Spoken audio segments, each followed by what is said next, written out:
Hello student, पिछले lecture में हमने यूनिफॉर्म इलेक्ट्रिक फील्ड में रखे हुए डाइपोल पर लगने वाले टॉर्क का डेरिवेशन किया था। अब इस लेक्चर में हम देखेंगे कि यूनिफॉर्म इलेक्ट्रिक फील्ड में रखे हुए डाइपोल को रोटेट करने में कितना वर्क किया जाता है। आइए देखिए।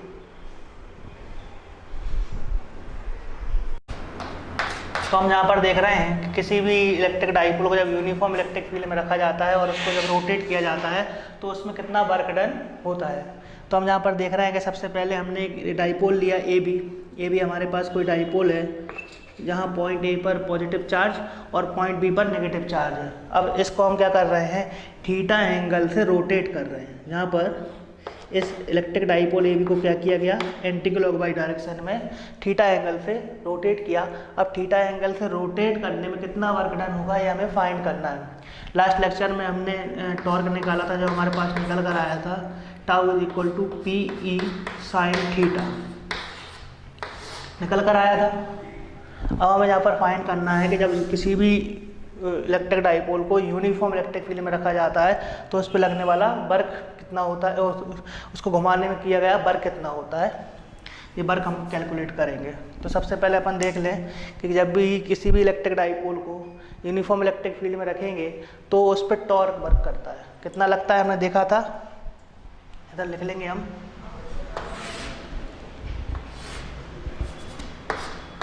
The torque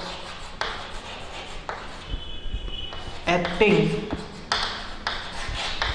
on a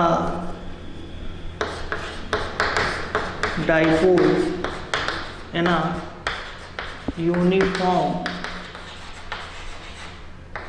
electric field कितना निकल कर आया था हमारे पास, tau is equal to P E sine theta, ये निकल कर आया था। अब हमें यहाँ पर वर्क डन कैलकुलेट करना है। तो हम मान ले रहे हैं कि यहाँ पर हमने जब इसको डाइपोल ए बी को थीटा एंगल से रोटेट किया तो हमारे द्वारा किया गया वर्क डन कितना होगा, let small work done to rotate a dipole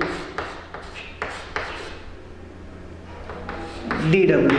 मान लिया कि डी डब्ल्यू हो रहा है, तो जहाँ पर हम लिखेंगे work done D W is equal to, हमारे पास फॉर्मूला निकल कर आएगा, ध्यान देंगे यहाँ पर, टाउ इंटू डी थीटा। तो जहाँ पर डी थीटा लिख रहे हैं क्योंकि हम यहाँ पे स्मॉल वर्क डन निकालेंगे पहले, फिर स्मॉल वर्क डन का जब हम इंटीग्रेशन करते हैं तो हमारे पास होल वर्क डन निकल कर आ जाता है। तो जहाँ पर हम देख रहे हैं कि हमारे पास जनरल फार्मूला होता है वर्क का फोर्स इनटू डिस्प्लेसमेंट। अब यहाँ पर ध्यान देने वाली बात है कि कभी भी किसी भी डाइपोल को अगर हम यूनिफॉर्म इलेक्ट्रिक फील्ड में रखते हैं तो उस पर नेट फोर्स जो होता है वो जीरो होता है, क्योंकि दो अपोजिट चार्जेस का सिस्टम है डाइपोल, और अपोजिट चार्जेस के जो फोर्स लग रहा होता है वो अपोजिट डायरेक्शन में लग रहा होता है और इक्वल मैग्नीट्यूड का होता है। अगर हम यूनिफॉर्म इलेक्ट्रिक फील्ड में रखे हुए डाइपोल पर लगने वाले नेट फोर्स की बात करते हैं तो वो होता है जीरो, लेकिन टॉर्क उस पर लग रहा होता है। नेट फोर्स जीरो होगा लेकिन टॉर्क उस पर वर्क कर रहा होता है। इसलिए हमारा जो वर्क का फॉर्मूला होगा, क्योंकि यहाँ पर रोटेटरी मोशन हो रहा है, रोटेट कर रहे हैं, तो यहाँ पर फोर्स की जगह पर हम क्या रखेंगे, टाउ, और डिस्प्लेसमेंट हम मान ले रहे हैं कि स्मॉल डिस्प्लेसमेंट हो रहा है इनिशियल में, डी थीटा। अब हम लिखेंगे आगे, देखिए, इंटीग्रेशन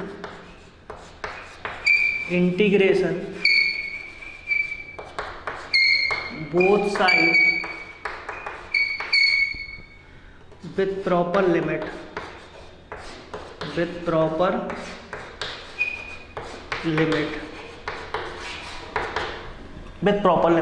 दोनों तरफ हम प्रॉपर लिमिट के साथ क्या करेंगे, इंटीग्रेशन करेंगे।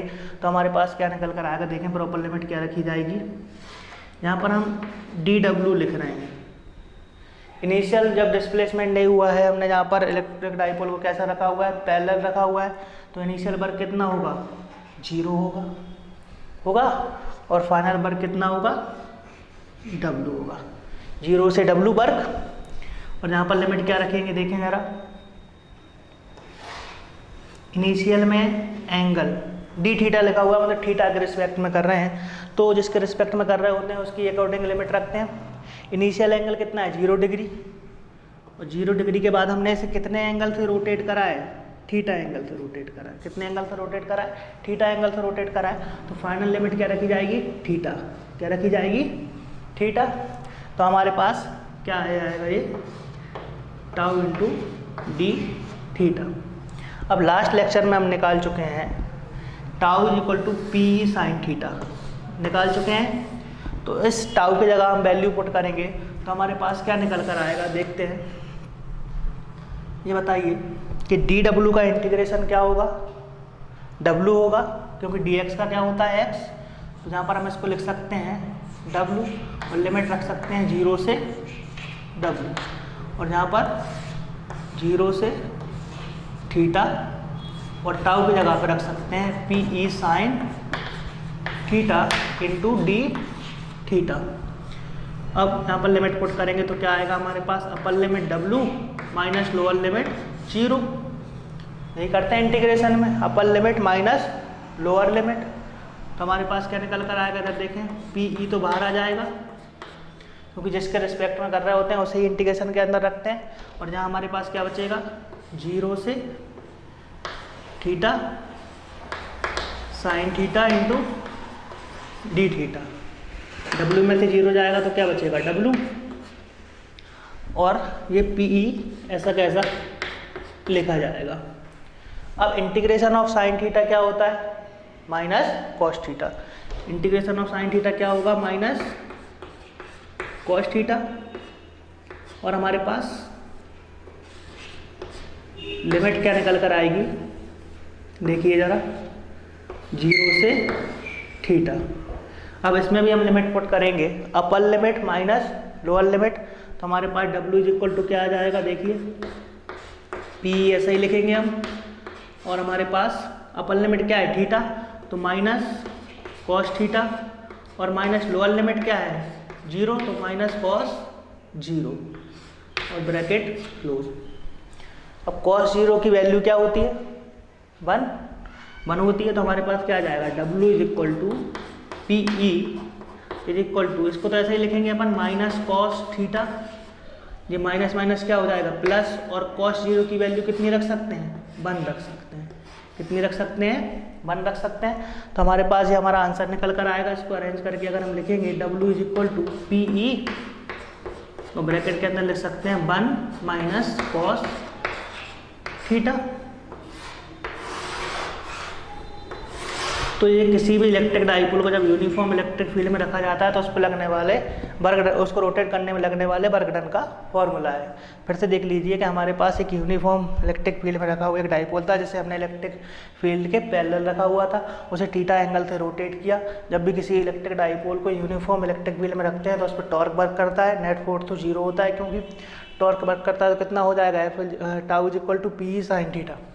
यहाँ पर ध्यान रखें, अगर नॉन यूनिफॉर्म इलेक्ट्रिक फील्ड में डाइपोल को रखेंगे तो उस पर लगने वाला फोर्स, नेट फोर्स 0 नहीं होता, फिर उस पर कुछ फोर्स वर्क कर रहा होता है।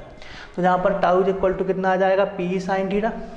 अब मान लिया हमने कि हमने डी थीटा एंगल से, स्मॉल एंगल से जब उसको रोटेट करा तो उस पर होने वाला जो वर्क डन है वो डी डब्ल्यू बहुत स्मॉल वर्क डन हो जाएगा। तो हमारे पास वर्क डन का जनरल फार्मूला तो होता है फोर्स इंटू डिस्प्लेसमेंट। यहाँ पर फोर्स तो 0 है, और यहाँ पर मोशन कौन सा हो रहा है, रोटेटरी मोशन हो रहा है। तो फोर्स की जगह रोटेटरी मोशन में क्या रखा जाता है, टॉर्क। फोर्स की जगह टॉर्क रखा जाएगा, और डिस्प्लेसमेंट कितना हुआ है, डी थीटा। तो यहाँ पर हमारे पास D W is equal to कितना आ जाएगा, D theta, sorry tau into D theta. अब दोनों तरफ हम क्या करेंगे, प्रॉपर लिमिट के साथ इंटीग्रेशन करेंगे। प्रॉपर लिमिट मतलब क्या, कि इनिशियल वर्क डन कितना है हमारा 0, बाद में वर्क डन कितना हुआ W, तो 0 से W लिमिट रखेंगे, और यहाँ पर 0 से थीटा लिमिट रखी जाएगी।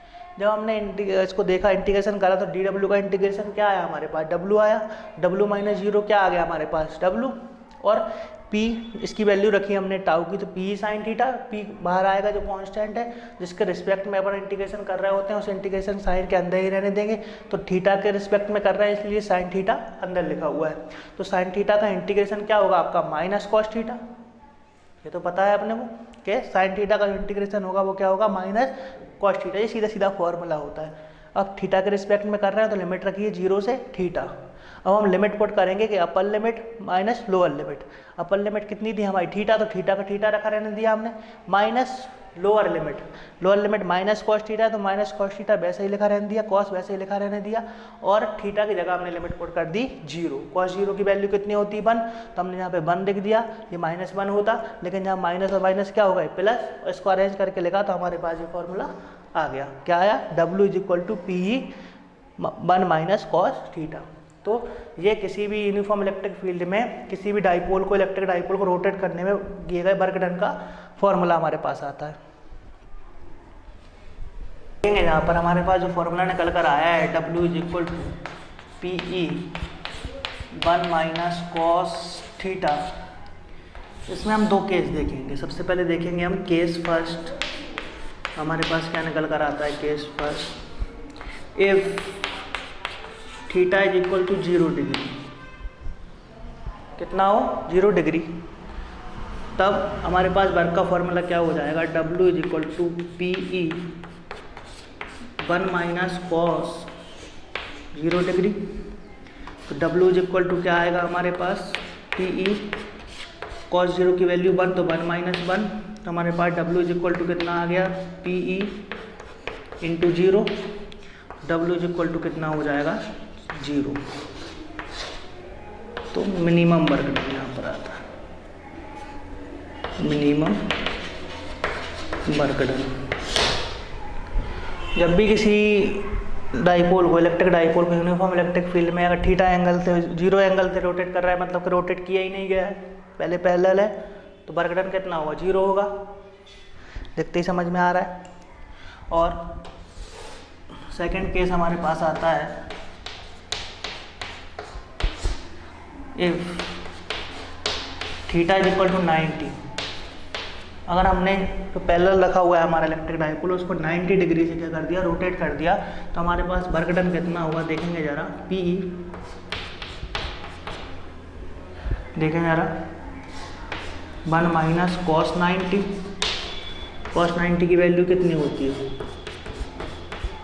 पता है, 0 होती है। कितनी होती है 0, तो 1 माइनस 0 कितना होगा 1 होगा, तो W = क्या आ जाएगा, PE आ जाएगा। इसका मतलब है कि इस कंडीशन में हमारा जो वर्क डन होगा वो मैक्सिमम होगा। कैसा होगा, मैक्सिमम। अगर किसी इलेक्ट्रिक डाइपोल को यूनिफॉर्म इलेक्ट्रिक फील्ड में हम क्या करते हैं 90 डिग्री से रोटेट कर देते हैं, तो इस कंडीशन में जो वर्क डन होगा वो मैक्सिमम होता है। और अगर 0 डिग्री से रोटेट करते हैं तो वर्क डन कितना होगा 0 होगा, यानी कि मिनिमम होगा। देखिए, आइए हम यहाँ पर एक न्यूमेरिकल देख लेते हैं छोटा सा। हमारे पास क्वेश्चन में दिया गया है, an electric dipole having dipole moment 4 × 10⁹ coulomb metre is placed in a uniform electric field 5 × 10⁴ Newton per coulomb at an angle of 30 degree with the direction of electric field. Find the magnitude of torque acting on a dipole. इसका मतलब ये है कि question कह रहा है हमारे पास कि 4 × 10⁻⁹ कूलम मीटर का हमारे पास इलेक्ट्रिक डाइपोल है, जो हमने एक यूनिफॉर्म इलेक्ट्रिक फील्ड में रखा है, जिसकी वैल्यू है 5 × 10⁴ न्यूटन पर कूलम, जिसे हमने 30 डिग्री एंगल से रखा है। अब हमें फाइंड करना है कि उस पर कितना टॉर्क एक्ट करेगा। तो ये सिंपल सा न्यूमेरिकल है। कोई भी न्यूमेरिकल अगर हमारे सामने आता है तो हमने पहले ही बताया है कि सबसे पहले हम गिवन लिख लेते हैं। क्या लिख लेते हैं, गिवन। तो सबसे पहले देखेंगे क्वेश्चन में क्या गिवन है। सबसे पहले देखेंगे क्वेश्चन में गिवन है हमारे पास इलेक्ट्रिक डाइपोल, जिसकी वैल्यू कितनी दी हुई है 4 × 10⁻⁹ कूलम मीटर दी हुई है। नेक्स्ट हमारे पास इलेक्ट्रिक फील्ड इंटेंसिटी की वैल्यू दी हुई है 4 × 10⁴ न्यूटन पर कूलम। ये क्वेश्चन में गिवन है और थीटा एंगल दिया हुआ है 30 डिग्री। तो जो हमारे पास गिवन क्वांटिटी है, अब गिवन क्वांटिटी से रेट करके हम अपने फॉर्मूला लगाकर वैल्यू फाइंड कर सकते हैं। तो हमें निकालना क्या है, हमें निकालना है टॉर्क निकालना है, यानी कि टाउ निकालना है। तो हमारे पास फॉर्मूला आता है tau is equal to G E sine theta निकल कर आता है। इसमें वैल्यू पुट करेंगे और हमारा आंसर हमारे पास आएगा। Tau is equal to P कितना रख दें, देखें 4 इंटू 10 टू दी पावर 9 और ई की वैल्यू कितनी रख दें 5 इंटू 10 टू दी पावर 4 और एंगल कितना है हमारे पास पी ई साइन थीटा, तो हम रख देंगे साइन 30 डिग्री। इसको आगे सॉल्व करेंगे तो हमारे पास क्या आएगा 5 का अगर 4 में अपन मल्टीप्लाई करते हैं तो 20 आता है और ये हमारे पास आएगा 10 टू दी पावर -5 आ जाएगा, -9 और प्लस का 4 है और साइन 30 की वैल्यू कितनी होती है 1/2। साइन 30 की वैल्यू कितनी होती है 1/2। अब इसको सॉल्व करेंगे 10 टाइम जाएगा तो हमारे पास आएगा tau is equal to 10 into 10 to the power -5 या इसको लिख सकते हैं tau is equal to 10 to the power -4 newton metre. Torque निकल के आया हमारे पास। तो आज के लेक्चर में हमने यूनिफॉर्म इलेक्ट्रिक फील्ड में रखे हुए डाइपोल को रोटेट करने में किए गए वर्क डन का फॉर्मूला फाइंड किया। अब नेक्स्ट लेक्चर में हम देखेंगे कि यूनिफॉर्म इलेक्ट्रिक फील्ड में रखे हुए डाइपोल की पोटेंशियल एनर्जी क्या होती है। तब तक के लिए धन्यवाद।